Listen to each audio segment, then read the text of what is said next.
Hey guys, what's up? Welcome to the episode of Coffee is for Closers. We got a few more people today than usual. So Marco and Mr. Tay Sweat. So Tay Sweat is a client of ours in our Done For You sales agency. As we teach salespeople how to make more money, like Tay Sweat is who you go to when you want to take that money and make it into more money, right? No point having cash in the bank sitting there banking up. You might as well do something with it. So thanks for coming on, Tay. If you listen to this podcast, you will make your first million within 3 years. I'm going to repeat that. You will make $1 million within 3 years of the first episode you listen to. We don't want pikers. We're not here to save the manatees. We're here to make podcasts. You really want this. You listen and review. Put that coffee down. Absolutely, man. Thanks for having me. Yeah. So just for the guys who may not know you because they live under a rock and don't have an app called Instagram, tell us a little bit about what you do, man. Yes, sir. So I am what you would consider a day trader or swing trader.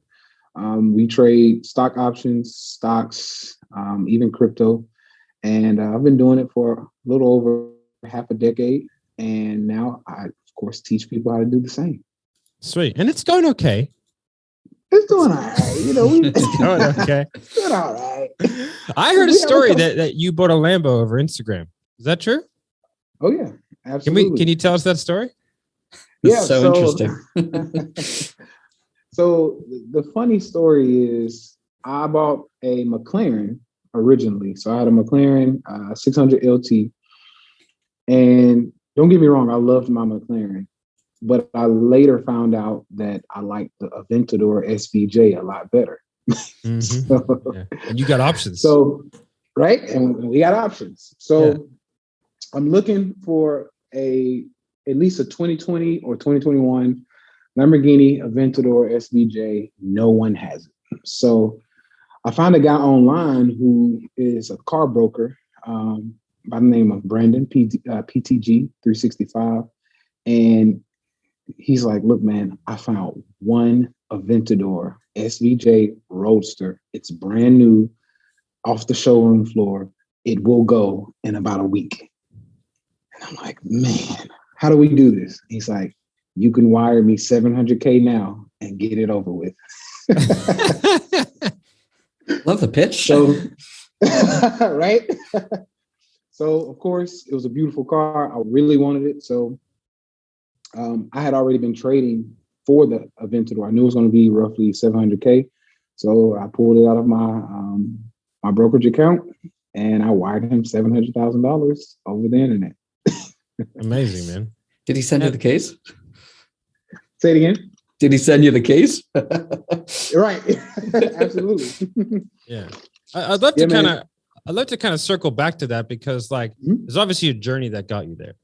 Right. You know what I mean? I doubt you grew up being able to wire $700K for a Lamborghini just like that. So tell us, give us a bit of background about you, like where you came from, you know what I mean? And guess like where the journey took you to being who you are now. Oh yeah, absolutely, man. A lot of people would say, you know, including myself, I wasn't supposed to make it here, to be honest. I was raised with two boys. My mom was single mom. Made maybe $20,000 a year, like super poor. I mean, where we come from. And I basically just told myself, hey, either I'm going to have to get comfortable with being poor, or I'm going to have to literally do everything the opposite of what I'm seeing around me. So whatever my mom's doing, whatever people in my neighborhood's doing, I had to do the opposite. So nobody was reading. That was the first thing. Nobody was reading books. So I'm like, maybe I should start reading books. So, of course, around 15, 16, I go out, I start reading books. And one of the first books that kind of really whipped my mind around was Robert Kiyosaki, Rich Dad, Poor Dad. Oh, yeah. That did it for me. That did it for me. And honestly, man, from there, I literally just started to realize that the only way I was going to be rich and get what I wanted out of life was to be my own man. Start my own, entrepreneurship, start my own business. And that's where I went. So I started as a personal trainer. Most people don't know that. I started as a personal trainer. And I'd say the reason, let me say this is very important. The reason why I started as a personal trainer is because I was 320 pounds. What? Yes. Yeah, right. Can't picture it. Right. So I weighed a lot and I was not 6'3" yet. I was like 5'10" at the time. So it didn't look good. So I told myself, hey, I got to get out of this position as well. So I lost the weight on my own, and people were saying, hey, you gotta do this for a living. Like, you lost 120 pounds. People need to learn that from you. So I got certified as a trainer, and I went online. And I'm vegan. I've been vegan for 12 years. And I started as a vegan trainer. And I was at the time, one of the only guys online who had a little muscle on him and didn't eat meat. Mm-hmm. So that's where my genesis started, right? Good niche. And before you know it, man, I started reading more books from people like Zig Ziglar, Grant Cardone, the seller's guides, right? You just got to read all the sales stuff. And yeah, man, I started selling and I made my first million at 25. Yeah, 25 as a personal trainer. Yeah, nice. That's amazing, man. What do you think, because I'm assuming you're probably still friends, or maybe you're not, but with some of those guys that were kind of back where you grew up with, like, what do you see as like a real different mindset or like decision-making process that you go through and that sort of brought you to the position that you're in? Like, you zigged and other people zagged, right? Or other people just kept going straight. So like, what is that kind of key decision-making process or that key underlying thought that runs through your head that points you towards that North Star? Well, I have a philosophy that I've always followed. I've never heard anybody say it. I'm sure I'm not the first one to say it, but I think for me, I told myself, and I continue to say this, that there's two things to success. One, finding out what it takes to get there. And once you find it, number two, is actually doing it, right? Yeah. Get the work done. So for me, I wanted to seek out that process. And once I found out what it took, I was balls to the wall, right? I got to go get it. Going for it. And absolutely. And what I noticed is that a lot of people around me, they would say they want one thing, and then they weren't willing to do it. Right? It got hard. It got uncomfortable. It got, it took part of their party time, or maybe they wanted to continue to chase women, and I'm trying to chase money, right? I didn't want to partake in a lot of the things that they wanted for pleasure. I had a bigger dream, a bigger goal. So for me, I think that was a difference maker. Kind of sounds like, and this could be a bad way of putting it, but it's almost like a borderline obsessive personality. Like there's an obsession with, so like, you're going to go vegan, you're going to be the vegan guy. You know what I mean? Like, you're going to go trading, like you're going to be the trading guy, right? So it's like, it's that obsessive, like, I'm going to have a singular focus and I have a really dedicated goal that I want to get towards. I'm sort of a little bit similar in a way. Like, I don't know if you know this, but I was special operations. So I was a sniper. I was a sniper in special forces. That's where the sales sniper comes from. Right. Oh yeah. And so like, I remember like when I was 17 years old, I remember seeing the Twin Towers get hit from, cause I grew up in the States. Right. Okay. But I live in Australia now. And I remember seeing that. And then I had like I got to fix that problem. So I remember from then on, like I saw a magazine with a guy wearing all black with an MP5 hanging outside of a building. And I went to the recruiter agency, like as soon as I could, basically. And I was like, how do I be that guy? And they were like, oh, take this, this, this, and this. And I was like, okay, I'll do that. And it took me, I think it took me like 2.5 years to get there, maybe 3 years to actually get there, because I had to go through like 55, 60 courses to get there that are all selective only. So like, I think in my initial bunch, there was like 10,000 applicants. From 10,000 applicants, about 400 or 500 got accepted into like actually getting into that scheme. And then from the 400, 4 of us finished. Wow.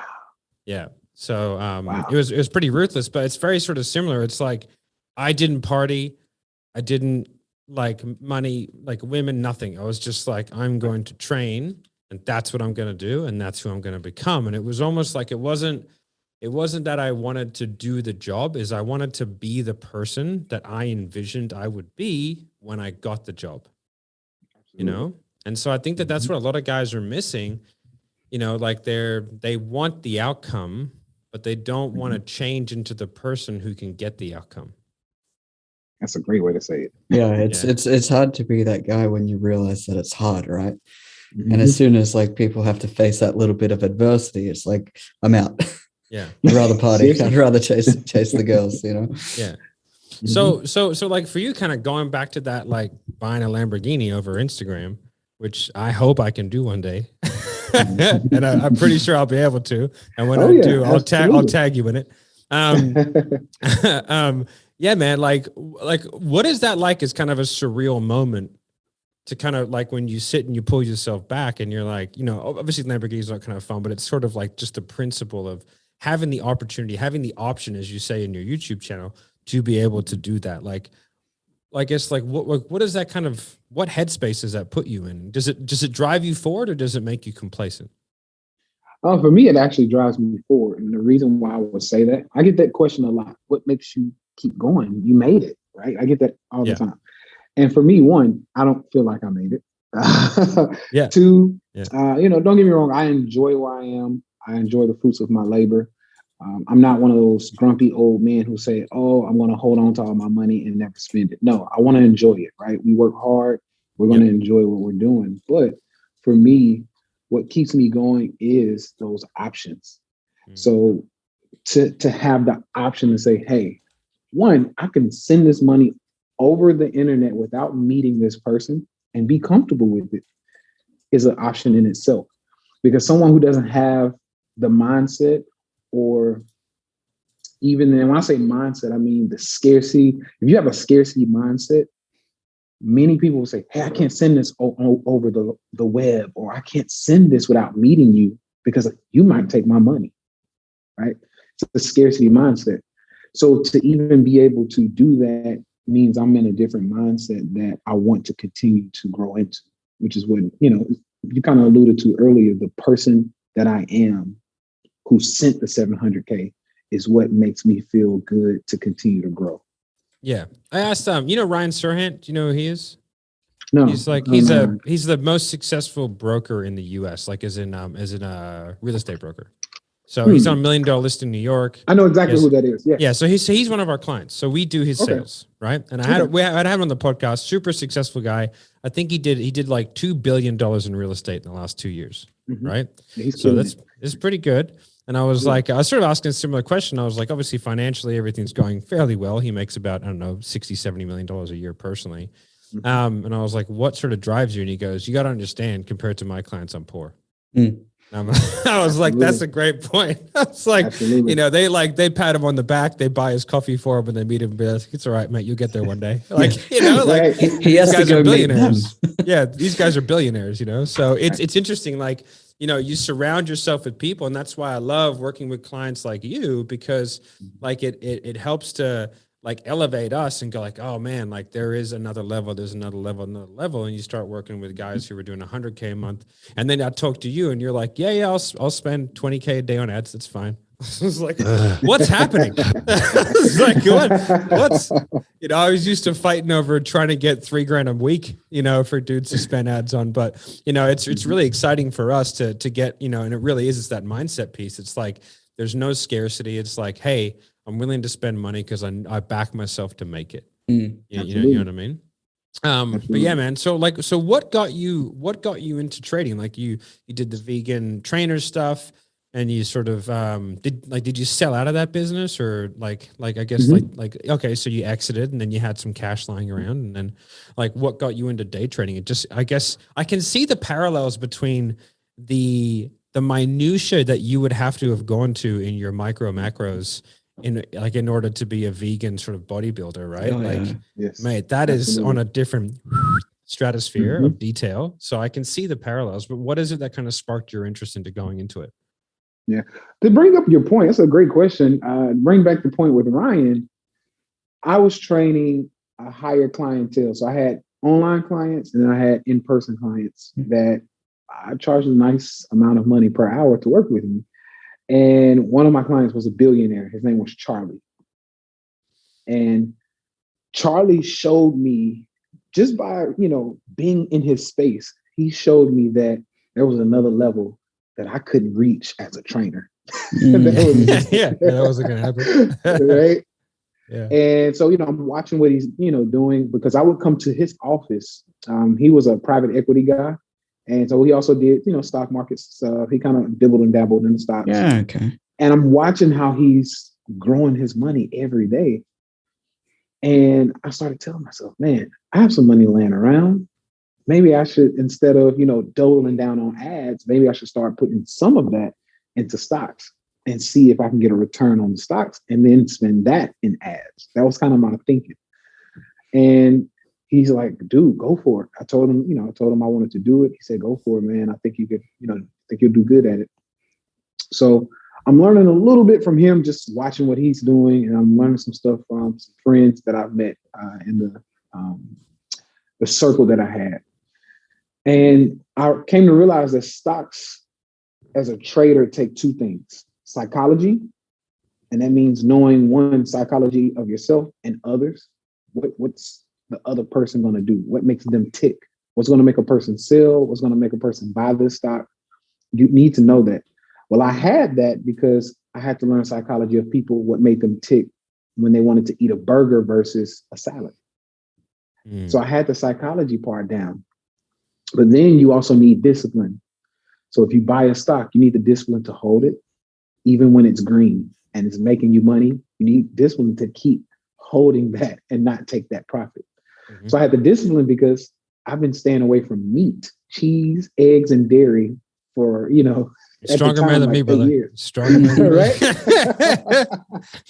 I'm sitting there. Yeah. So yeah, I felt like, okay, I have the discipline and I have, a clear psychology of how people move and how, what makes them tick. Let's try this thing out. And, it took me about a year to get it down, but once I got it, I really got it.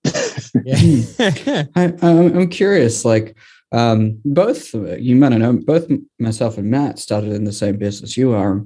We both had some very, very high level clients. Matt, more so business, me, athletes. And I'm curious, speaking of billionaire traders that you go in and trade with, particularly one's named Charlie in that industry, there's quite a few big ones. What are the conversations that you have with those guys when you're training them? Because there was a very, very big difference to my international level clients, that the conversation that we'd have during training compared to the regular Joe. I'm curious, what were those conversations like? It sounds so interesting. Well, I'll tell you one good one that really, it was a gut punch, but a wake up, And first of all, let me say, it was not Charlie Munger. I was not training Charlie Munger. I wish, right? I wish, but no, the guy's name was Charlie Martin, believe it or not. Okay.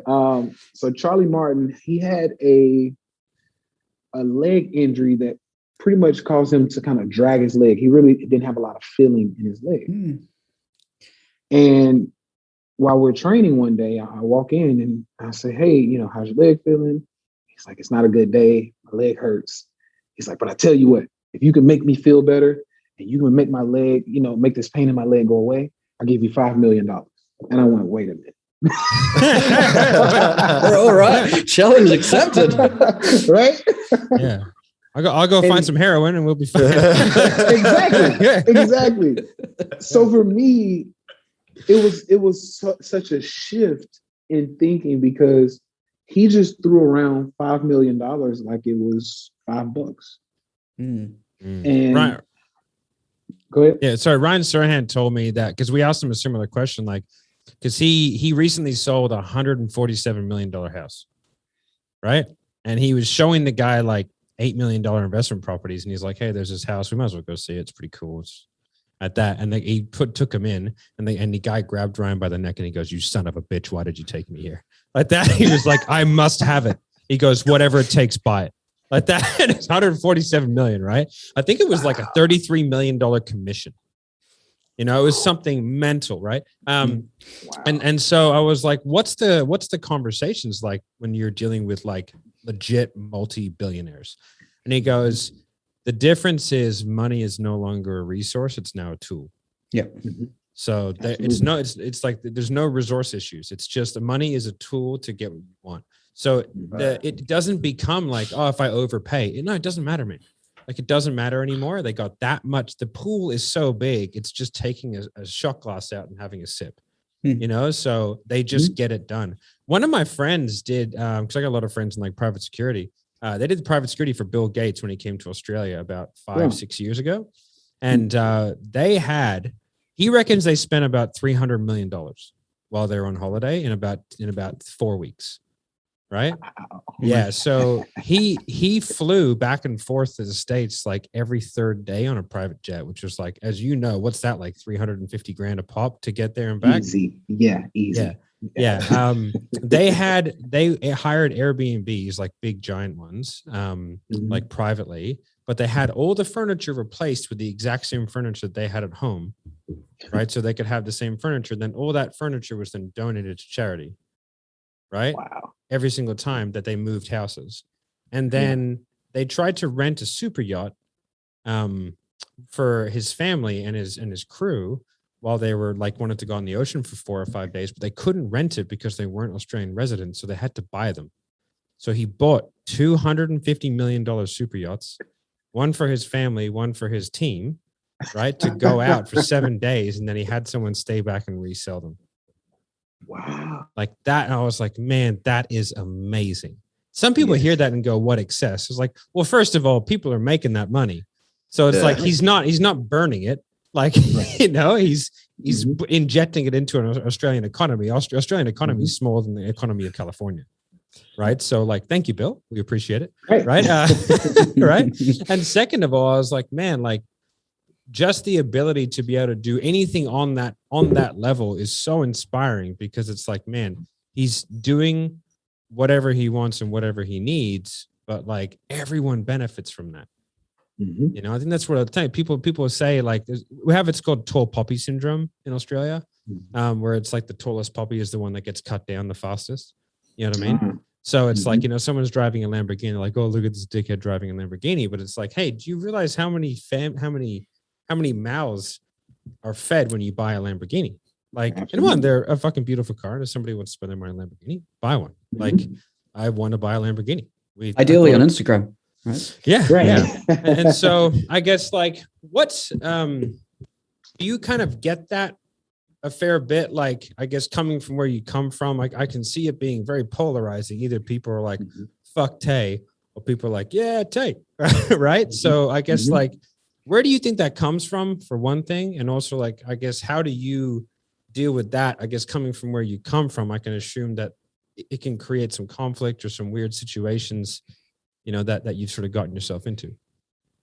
Absolutely, man. You know, I want to tie in what you just mentioned about billionaires, because I think there's something about saying that it's no longer a resource. Money is no longer a resource, it's a tool.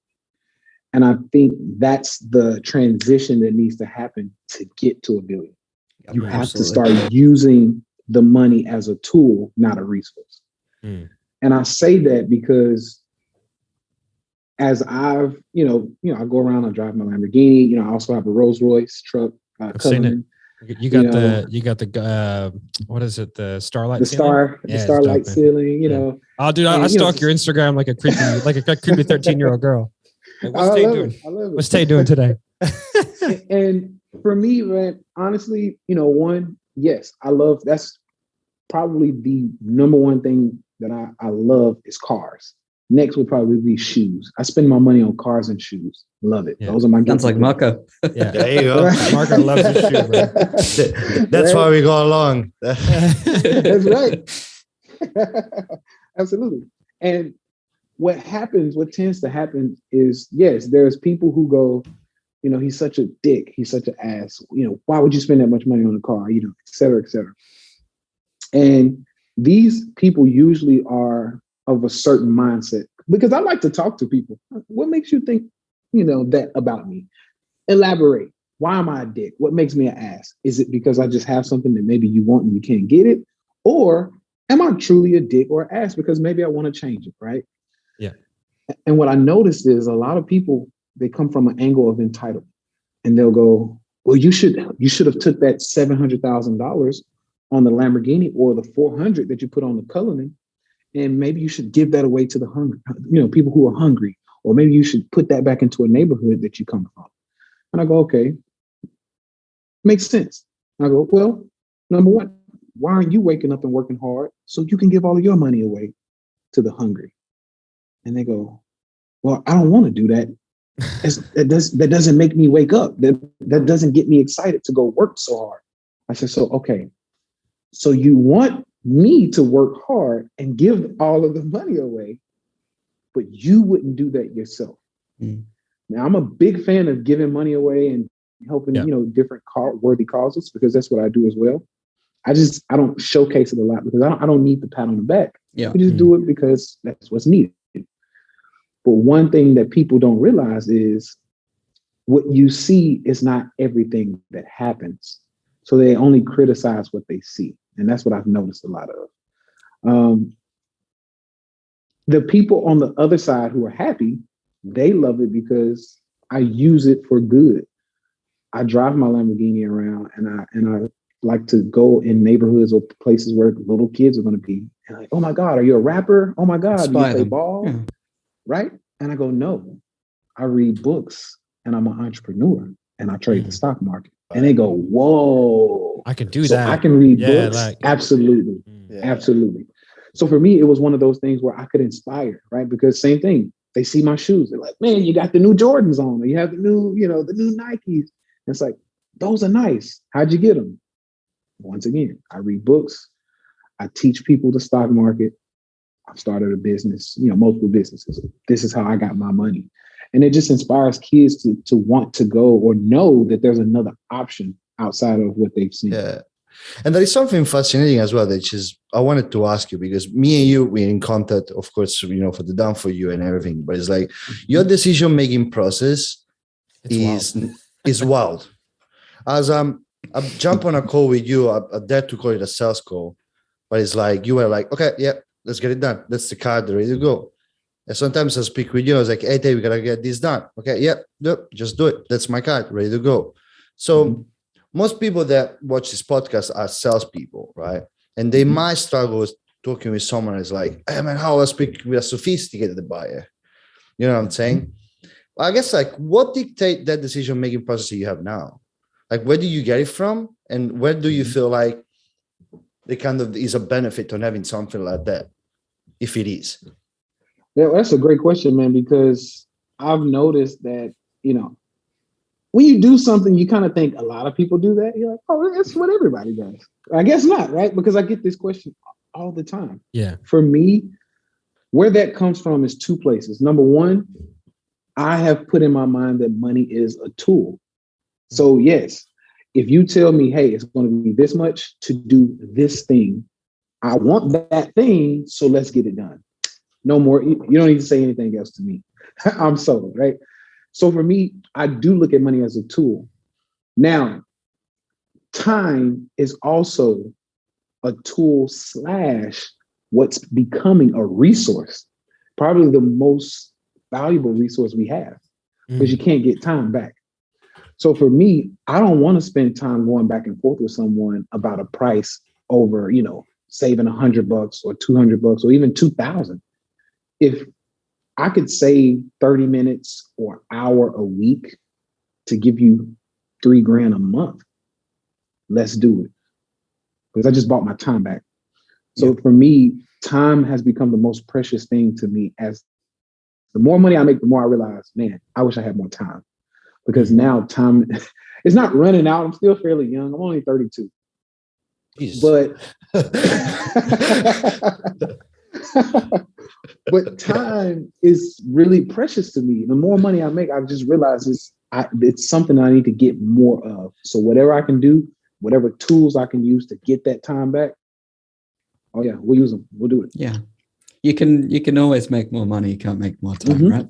Yeah. Well, unless you get rich enough and invent some time machines and stuff like that, which is the ultimate goal. With my high level of income and advances in modern technology, probably to 250, 245. There you go. Yeah, actually, you inspired like us to get into the market, because I come from I don't come from a bad background or anything, but I was in the Army for a long time. Like, man, I just spent my whole 20s running and gunning, not saving a dime. Like I lived in the moment. It was very much like, I'm happy to be alive. Right. So then when I got out, I became a personal trainer. I had no money, started gyms, invested everything, and then kind of walked away from it because the business relationship was going sour. And when we started Sales Sniper, like I had nothing. And I was like, just kind of rebooted everything. I had one kid who went on the way, and I had a lifestyle that I couldn't afford. Man, it was like getting dark there for a while. So I really painted myself into a corner there for a bit. But we went all in. Like when I hired Marco, like I paid his salary out of like my debt facilities that I had against my name. Wow. So I was just like, let's just go for it. So like I sort of started hoarding cash because I was like, you get that kind of like, I need money, like that, like that. But like sort of as it become more comfortable, and I was like, you know what, Tay's doing the market thing. Anyway, I made $8,000 last month just passively off the market. I just kind of stuffed it in there, and I was like, I looked at my account, and I was like, yeah. Tay. Right? I was like, that's more than, right? That's more than, I didn't put huge amounts of money. I put $250,000. I didn't put a massive amount of money in there, but, and I was like, man, that's more than that's $100,000 a year salary. That's more than what most people make. And I was like, man, and that totally changed my mindset around like, man, I can make that money work for me. And now I have a goal. I want to get to $30,000 a month purely from the market. There we go. And it's like, okay, now I got to go. Cause then I can sit back. All my bills are paid. Everything's happy chappy. And then I can go and, do my thing. So, I make a good amount of money, but I want to make that passive so I'm protected. Right. And that's kind of the way that I see it is like, a lot of these sales guys, some of our guys are making 60, 70 grand a month, that's a good amount of money. But they don't do anything with it. So like for those young guys that listen to this, you know what I mean? And they're starting to do well. I guess like what are like the first steps that you would recommend people take in order to start utilizing the cash that they're bringing in, to actually start to make them some money?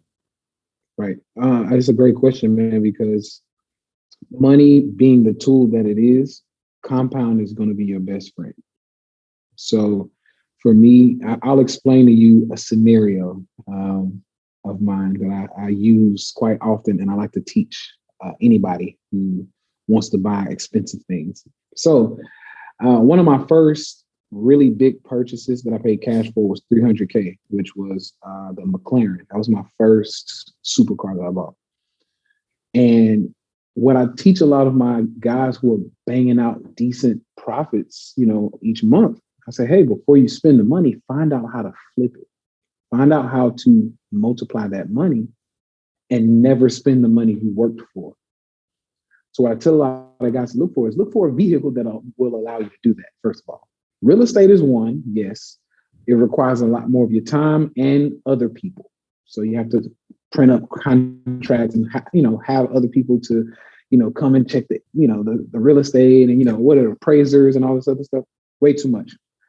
I like stock market because it's me and the screen. And what I did was before I took that $300K to buy the McLaren, I put it in an account. I put the McLaren, $3,000 for the McLaren in a brokerage account. I traded it. It took me 2 months to double that money. I still didn't take that money and buy the McLaren. I took the then $600K, I put it in another account. I took that money and put it into a stock that I knew would double or triple over the next 3 years. So now I have $600K inside of shares. Let's just call it Apple. It wasn't Apple, but we'll just say Apple. I put $600K into Apple shares. And then I did what's called a security-backed line of credit. I like to give a little game when I do these. So I did a security-backed line of credit, which allows me to take 65% of what I have in Apple shares out as a loan. So while Apple is still running up in value, run up in price, and that $600K has now, since I've done that, that $600K has turned to almost $2 million. So $600K has turned into $2 million. I had 65% of a loan that I could go buy the McLaren at less than 3% interest a year. So I took $600K, more than tripled it. And then I got my McLaren essentially for free. that goes back to say that the $300,000 that originally I was going to spend on a McLaren, it made me way more money, and I essentially got the McLaren for free. Well, now, that's genius. Let me say this. You're going to have to go back and listen to that because that's a lot. I know. Yeah, I was like, okay, so I buy a McLaren with Apple stocks. So basically, don't spend your money, invest it till it gives you enough passive income that you can get the loan on it so it doesn't cost you anything and you can continue to grow that money. And in the end, you've 10x your money plus you've got the car for not, as opposed to using that cash investment. Absolutely. Seems pretty reasonable. Yeah, I love it. It's a very sophisticated thing to do, which of course is why people need me, right? They come to me and say, Tay, I've heard you say that 1,000 times. I still don't know how to do it. Teach me. And that's why I created Secure the Bag. That's why, I also do one-on-one coaching, things like that, because I know there are people with money. They don't know what to do with it. And I'd rather you be a good steward of your money and actually learn how to grow it and learn how not to spend it and let it work for you. I heard a really, really rich guy say, hey, my money is a soldier. Every dollar I have is a soldier. And my soldier is going out there and bringing me more money or bringing me more soldiers. Yeah. Right. So you want your money working for you. And that's what I teach. You can spend your money trying to look rich, or you can spend your money to get rich. Right. Absolutely. Yeah. Absolutely. Okay. Well, okay. So where can the guys find you, man? Yeah, man. So, of course, Instagram at Tay Sweat, TAYSWEAT. That's where I do the bulk of my good stuff. But I also have a YouTube, and we're also now doing a free Facebook group where you can come on in and I'll teach you a few, tips and tricks on what we're doing in the stock market. I love it, man. I love it, dude. Well, man, I don't want to keep you on it. You're a busy, man, and I really appreciate you taking the time and coming on here and spreading your knowledge and that kind of stuff. So I thank you so much, man, and I love working with you. You are the avatar of people that I want to work with. The attitude, the humility, and just the actual skill level that you produce and the results that you produce with your clients are fucking incredible. Yeah. Go on to Tay Sweat's Instagram, go onto his YouTube channel and in the Facebook group and have a look at some of the testimonials. They are ridiculous. Yeah, absolutely. So, man, go check it out. And I appreciate you very much, man. And I look forward to working with you for a long time. Yes, sir. Likewise, man. I appreciate you all. All right, brother. Have a good one. Appreciate you, brother. Have a good one. Bye. Put that coffee down. Coffee's for closers only.